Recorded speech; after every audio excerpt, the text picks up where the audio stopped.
చూసుకున్నా కూడా ట్రెడిషనల్ గా ఎంబీఏ మార్కెటింగ్, ఫైనాన్స్, హెచ్ఆర్ అని చెప్పేసి చాలా ఇన్స్టిట్యూషన్స్ ని మనం చూస్తుంటాము. సో ఆ ఇన్స్టిట్యూషన్స్ చాలా ఉన్నాయి, ఒక 600-700 ఇన్స్టిట్యూషన్స్ ఏపీలోనే ఉన్నాయి. కానీ ఐఎస్టీటీఎం లాంటి టెలికాం ఐటీ బిజినెస్ స్కూల్ మాత్రం మొత్తం ఇండియాలో ఒక్కటే ఉన్నది. అది ఏపీలో మనది చాలా ప్రీమియర్ బిజినెస్ స్కూల్. ఎక్కడెక్కడి నుంచో స్టూడెంట్స్ వచ్చి మన దగ్గర చేస్తారనమాట.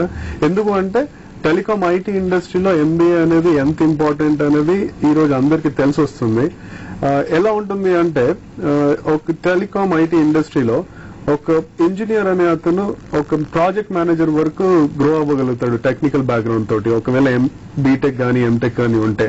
కానీ బియాండ్ ప్రాజెక్ట్ మేనేజర్ లెవెల్లో delivery manager, VP plus higher qualification కి వెళ్ళాలి అంటే ఎంబీఏ అనేది కంపల్సరీ. సో లేకపోతే ప్రమోట్ చేయరు. సో ఒక్కసారి 5-10 ఇయర్స్ ఎక్స్పీరియన్స్ వచ్చిన తర్వాత మళ్ళీ అక్కడ మనం ఎంప్లాయ్మెంట్ నుండి బయటికి వచ్చి ఒక 2 ఇయర్స్ ఎంబీఏ చేసి మళ్ళీ వెళ్ళాలి అంటే ఆ ఓపిక గానీ లేదు అంటే ఆ ఎంతూజియాజం ఉండదు. అందుకోసమని అందరు ఇంజనీర్స్ సెటిల్ అయిపోతున్నారు. ప్రాజెక్ట్ మేనేజర్ లెవెల్లోనే 15 ఇయర్స్ 20 ఇయర్స్ చేసుకుంటూ సెటిల్ అయిపోతున్నారు అనమాట. సో అందు గురించి అని చెప్పేసి ఇప్పుడు ఎవరైతే ఇంజనీర్స్ ఉన్నారో, ఎవరైతే టెక్నికల్ బ్యాక్గ్రౌండ్ వాళ్ళు ఉన్నారో, వాళ్ళు ఇప్పుడే ఈ ఎంబీఏని ఫినిష్ చేసుకుంటే దాని తర్వాత ఫ్యూచర్ లో ఫర్దర్ గా కెరియర్ లో ఎలాంటి బ్రేక్ ఉండదు, బాటిల్ నెక్ ఉండదు అనమాట. వాళ్ళ ప్రమోషన్ వాళ్ళకి కంఫర్టబుల్ గా వచ్చేస్తుంది. సో అందు గురించి అలాంటి కాన్సెప్ట్ తోటి స్టార్ట్ అయిన బిజినెస్ స్కూల్. దీనికి చాలా మంచి రెస్పాన్స్ ఉంది మార్కెట్ లో నుంచి. సో అందు గురించనే మేము దీన్ని ప్రమోట్ చేయడానికి మీ దగ్గరకు వచ్చాము. లాస్ట్ ఇయర్ మేము all India achievers award win అయ్యాము. అది సెంటర్ నుండి మాకు వచ్చిన అవార్డు. అది we are very thankful for the centre for actually appreciating our effort and also acknowledging with the award. Thanks అమ్మా. ఓకే అండి, రాజేష్ గారు మీరు చెప్పండి. ఇవాళ రేపు చూసుకుంటే ఐటీ కానీ ఎంబీఏ కానీ చేస్తున్నారు, కానీ వాళ్ళకి చేసిన దానికి సాటిస్ఫాక్షన్ ఉండట్లేదు, సరైన జాబ్స్ కూడా రావట్లేదు. ఎలా డిఫరెంట్ అంటే ఏ విధంగా మీరు మీ దగ్గర చదువుతున్న స్టూడెంట్స్ కి న్యాయం చేయగలుగుతున్నారు? ఒకటండి, ఈరోజు మార్కెట్ లో ఎంబీఏ పరిస్థితి ఎలా అయిపోయిందంటే, మీరు హైదరాబాద్ లోనే కొన్ని ఇన్స్టిట్యూషన్స్ ఉన్నాయి. ఎంబీఏ చేసిన అబ్బాయి కూడా ఈరోజు టెక్నికల్ కోర్సెస్ నేర్చుకుంటున్నాడు, .NET నెట్వర్కింగ్ ఇలాంటివి. ఎంబీఏ జాయిన్ అయ్యే ముందు ఎప్పుడు తను అనుకోలేదు నేను మళ్ళీ ఎంబీఏ అయ్యాక కూడా కోర్స్ నేర్చుకుంటాను అని. ఇది ఎందుకు జరుగుతుంది అంటే తనకు ఎంబీఏ అయినాక ఒక మంచి ఆపర్చునిటీ అనేది లేదు.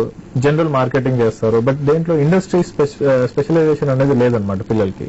సో దీనివల్ల బయటకు వచ్చినా కూడా కన్ఫ్యూజ్ అవుతున్నారు చాలా మంది. ఇప్పుడు ఎవ్రీ ఇయర్ మన ఆంధ్రప్రదేశ్ లోనే దాదాపు 2 లక్షల మంది 2 lakh ఎంబీఏ స్టూడెంట్స్ వస్తున్నారు.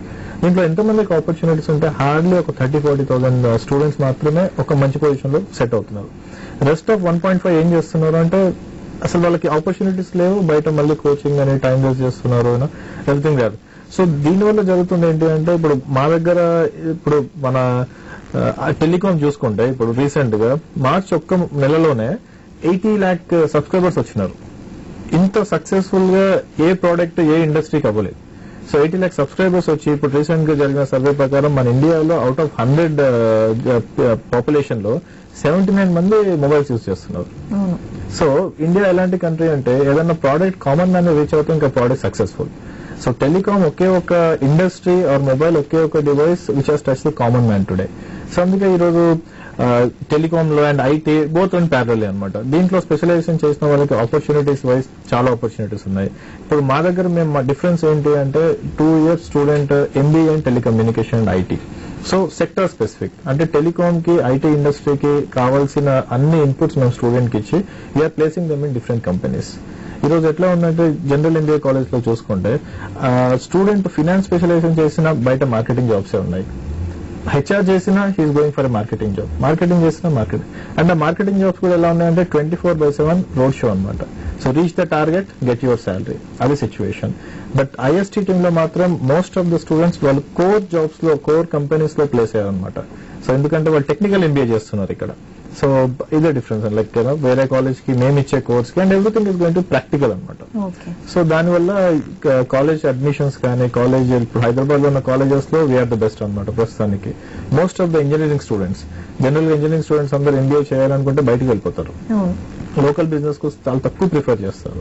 ఓన్లీ బీఎస్సీ బీకామ్ వాళ్ళు ఎక్కువ మంది ఉంటారు ఎంబీఏలో. బట్ ఐఎస్టీటీఎం లో more than 90% of the students are from engineering background like ECE, CSC, triple IT ఈ బ్రాంచ్ వాళ్ళకి. ఎందుకంటే వాళ్ళకి సెటిల్మెంట్ ఈజీగా అయిపోతుంది అండ్ వాళ్ళు ఏదైతే 4 years టెక్నికల్ ఇంజనీరింగ్ చేశారో దాంట్లోనే ఎంబీఏ చేస్తున్నారు. సో వాళ్ళు జస్టిఫికేషన్ చేస్తున్నారు వాళ్ళ ఇంజనీరింగ్ కి, అండ్ ప్లేస్మెంట్ వైజ్ వీళ్ళకి ఫస్ట్ ప్రిఫరెన్స్ ఉంటుంది అనమాట. ఓకే అండి, కాలర్ తో మాట్లాడదాం. మణికంఠ గారు మాట్లాడుతున్నారు అమీర్పేట నుంచి. మణికంఠ గారు నమస్తే అండి. నమస్తే మేడం, చెప్పండి. మాట్లాడండి. సురేష్ గారు ఉన్నారు, రాజేష్ గారు ఉన్నారు, మాట్లాడండి. మీ డౌట్ ఏంటో చెప్పండి. Good evening sir. Good evening అమ్మా. నా పేరు మణికంఠ అండి. చెప్పండి మణికంఠ గారు. నాది బీటెక్ క్వాలిఫికేషన్, బీటెక్ కంప్లీటెడ్ అండి. BTech in completed. BTech completed in which branch? CSC branch. CSC, okay, all right. చెప్పండి. ఇంకా ఈ కోర్సెస్ వల్ల ఉపయోగం ఏముందో చెప్తారా కొంచెం? చూడమ్మా, అదే ఇప్పుడు ఇది వరకే చెప్పాను నేను. ఒక కంప్యూటర్ సైన్స్ ఇంజనీరింగ్ అయిపోయిన తర్వాత టిపికల్ గా వచ్చే జాబ్, ఇంజనీరింగ్ లో వచ్చే జాబ్ వచ్చేసి నీకు టెస్టింగ్ ఇంజనీర్ లేకపోతే డెవలప్మెంట్ ఇంజనీర్ అనే జాబ్స్ వస్తాయి. సో ఒకసారి నీకు టెస్టింగ్ ఇంజనీర్ డెవలప్మెంట్ ఇంజనీర్ అయిన తర్వాత 1-2 years తర్వాత నీ గ్రోత్ అక్కడ స్టాగ్నెంట్ అయిపోతుంది. ఎందుకంటే బియాండ్ దట్ మేనేజ్మెంట్ ఉంటుందన్నమాట. సో నువ్వు 2-3 years తర్వాత you will be managing a team lead అయిన తర్వాత టీమ్ మేనేజ్ చేస్తావు, డెలివరీ లీడ్ అయినప్పుడు డెలివరీ టీమ్ మేనేజ్ చేస్తావు. సో నీ టెస్టింగ్ కోడింగ్ అనేది అప్పుడు నీ టీం చేస్తుంది కానీ నువ్వు మేనేజ్ చేయాల్సి వస్తుంది అనమాట. సో అలాంటి పొజిషన్స్ ని స్పెషల్లీ టెలికాం ఇండస్ట్రీలో, ఐటీ ఇండస్ట్రీలో ఓన్లీ ఎంబీఏ గ్రాడ్యుయేట్స్ కి మాత్రమే ఇస్తారనమాట. కాకపోతే ఒక జనరల్ ఎంబీఏ చేయడంలో ఎలాంటి యూజ్ ఉండదు. కాబట్టి టెలికాం అండ్ ఐటీ ఎంబీఏ చేసినప్పుడు ఎలా ఉంటుంది అంటే డిఫరెంట్ రోల్స్ ఉన్నాయి. ఇప్పుడు టెలికాం లో ఇప్పుడు ఇండస్ట్రీలో బిజినెస్ అనలిస్ట్ అని, ప్రోగ్రామ్ మేనేజర్ అని, ప్రోడక్ట్ మేనేజర్ అని, ఇంకా రిక్వైర్మెంట్ గ్యాదరింగ్ అని, ప్రపోజల్ రైటింగ్ అని, బడ్జెట్ ప్రిపరేషన్ అని. సో ఇలాంటి డిఫరెంట్ పొజిషన్స్ లో ఎంబీఏస్ చేస్తారనమాట. Majority of them business development, account management లాంటి రోల్స్ ఏవైతే ఎంబీఏస్ చేస్తారో అలాంటి రోల్స్ కి మీరు ఎలిజిబుల్ అవుతారు. సో అలాంటి రోల్స్ కి ఎలిజిబుల్ అయినప్పుడు మీ స్కోప్ ఆఫ్ ఎంప్లాయ్మెంట్ ప్లస్ మీ స్కోప్ ఆఫ్ ఆపర్చునిటీ పెరిగిపోతుంది. సో రేపటి రోజు ఒకవేళ టెక్నికల్ జాబ్ రొటీన్ అయిపోయింది, నాకు ఇష్టం లేదు, నాకు ఇందులో మనసు ఉండట్లేదు అంటే అప్పుడు నువ్వు బ్రాడ్ గా నువ్వు స్కోప్ ఉంటుంది కాబట్టి నువ్వు వేరే ఆపర్చునిటీస్ ని కూడా పికప్ చేసుకోవచ్చు. సేమ్ ఆర్గనైజేషన్ లో నువ్వు వేరే రోల్స్ లో కూడా షిఫ్ట్ అవ్వచ్చు అనమాట. సో అందుకోసమని with technical degree MBA is a perfect combination. దాంట్లో నువ్వు కంప్యూటర్ సైన్స్ చేశావు కాబట్టి and MBA in telecom IT నీకు బెస్ట్ సినర్జీ ఇస్తుంది. So tomorrow you have a perfect qualification to get promoted at any level. Okay అండి, next caller తో మాట్లాడదాం. పృథ్వీ గారు మాట్లాడుతున్నారు హైదరాబాద్ నుంచి. పృథ్వీ గారు నమస్తే అండి. హలో పృథ్వీ గారు నమస్తే అండి. Good evening ma'am. Good evening, మాట్లాడండి. Hello sir. చెప్పండి పృథ్వీ. Good evening sir. చెప్పమ్మా. Good evening. Hello good evening sir. చెప్పమ్మా పృథ్వీ, గుడ్ ఈవినింగ్. చెప్పమ్మా, నీ డౌట్ ఏంటి? నేను బీటెక్ అయిపోయింది సార్. ఓకే, కంప్లీట్ అయింది బీటెక్. ఓకే, బీటెక్ అయిపోయింది సార్, నాది కంప్లీట్ అయింది. EC branch sir. Okay. So ఇప్పుడు ఏం చేద్దాం అనుకుంటున్నావు పృథ్వీ? ప్లాన్స్ ఏంటి నెక్స్ట్? నాది ఇది ఎంటెక్ అన్నా ఎంబీఏ ఎంటెక్ చేద్దాం అనుకుంటున్నాను సార్. కాకపోతే 65% ఉంది. ఓకే, చూడమ్మా ఒకటి, ఎంటెక్ ఎంబీఏనా సార్? ఇప్పుడు నువ్వు బీటెక్ ఈసీ బ్యాక్గ్రౌండ్ కాబట్టి EC is nothing but me core subjects are communication subjects. ఈ రోజు complete world is running on communication. So communication has become back bone of each and every industry అనమాట. So మీకు ఎట్లా ఉంటుందంటే MBA ఇప్పుడు మీరు MTech చేయడం వల్ల లైక్ ఫ్యూచర్ బానే ఉంటుంది, బట్ అది రిస్ట్రిక్టెడ్ ఫీల్డ్ అనమాట ఎంటెక్ అనేది. అంటే మీరు ఎంటెక్ ఇన్ కమ్యూనికేషన్ చేశారు అంటే ఇంకా మీ లైఫ్ లాంగ్ దాంట్లోనే కంటిన్యూ అవ్వాలి. బట్ ఎంబీఏ వల్ల మీకు వచ్చే బెనిఫిట్స్ ఏంటి అంటే when ever you want like 2-3 years తర్వాత if you want shift your company కానీ లేకుంటే మీరు మీ బ్రాంచ్ కానీ షిఫ్ట్ అవ్వాలి అనుకుంటే ఎంబీఏ ద్వారా ఈజీగా షిఫ్ట్ అవ్వచ్చు. అండ్ మోర్ ఓవర్ ఐఎస్టీటీఎం కూడా ఆఫర్ చేస్తుంది MBA in telecommunication. And most of the EC students దీన్నే ప్రిఫర్ చేస్తున్నారు అనమాట ఈ రోజు. సో మీకు ఆల్రెడీ టెక్నికల్ బ్యాక్గ్రౌండ్ ఉంది అండ్ మేము 2 years లో మీకు business knowledge plus technical knowledge కూడా ఇస్తున్నాము. సో దీనివల్ల మీకు ఆపర్చునిటీస్ అనేది బాగుంటాయి అండ్ సెటిల్మెంట్ కూడా చాలా త్వరగా ఉంటుంది అనమాట. ఓకే అండి, కాలర్ తో మాట్లాడదాం. కిరణ్ గారు మాట్లాడుతున్నారు హైదరాబాద్ నుంచి. కిరణ్ గారు నమస్తే అండి. ఓకే అండి, నా పేరు కిరణ్. మాట్లాడండి. కిరణ్ గారు కొంచెం టీవీ వాల్యూమ్ తగ్గించుకోవాలండి. నమస్తే, నా పేరు కిరణ్. మాట్లాడండి. సార్ నాది ఎంబీఏ డిగ్రీ కంప్లీట్ అయిందండి. ఓకే.